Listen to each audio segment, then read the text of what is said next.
Hello boys and girls, welcome to my channel. I'm the Upskin Angel BD, and for today what I have here is H1Z1. So H1Z1 is an early access title that was developed by the Daybreak game company, the same developers behind Planet Side 2, which was some sort of a rip-off from Battlefield, but a little bit more futuristic. So they are using the Forge Light engine, which is the same engine as Planet Side 2, but in order to play this game on this laptop I had to reduce, or I had to create a custom preset. So the game I needed to go below the very low settings, because when you select very low settings you still have shadows, you have still 1500 meters of distance, so I had to reduce from 1500 to only 500.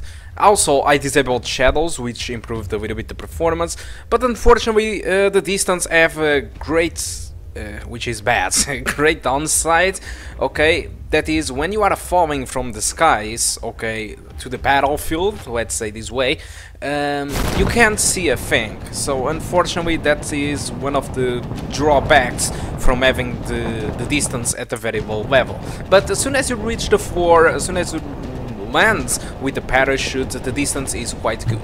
So well, let's take now a look to the frame rate and see what the hell did I got. So from the three settings that I have chosen, the minimum settings with 75% resolution scaling, which is the settings that I'm currently playing the game, I got an average of 36 frames per second with a 1% low of 27. If you raise the game from the minimum to very low, when by doing this you get shadows and you get the 1500 meters of distance, which is good. You get an average of 32 frames per second and a 1% low of the 23, which is a little bit worse, but it's not the end of the world if you ask me. But if you want to play with the low settings instead of a very low, and by using 100% of resolution scaling, what you're going to get is the 25 frames per second average and the 1% low, which I don't recommend it. The game will spend most of its time below 30 frames per second, so for me it is unplayable. For you might be a little bit different.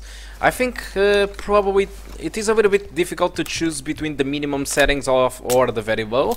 This is because, like I said, the very low settings you get shadows and you get the 1500 meters of distance, while on the minimum settings you don't get any shadows like you are seeing now on the video, and you don't get the distance that is very useful at the very start of the game. So it is a little bit hard to choose, but for me, when I played with these minimum settings like you are seeing on the video, the frame rate only dropped it from the 30 frames per second 10% of the time, while the very low, where you get the shadows and the distance, it dropped 30% of the time from the 30 frames per second. So I think I would even choose to play without shadows and without the distance, because I think we should play this game with the higher frame rate possible, okay? And having frame rate lower than 30 frames per second, it is a little bit complicated. That is a thing that disappointed me a lot in this game.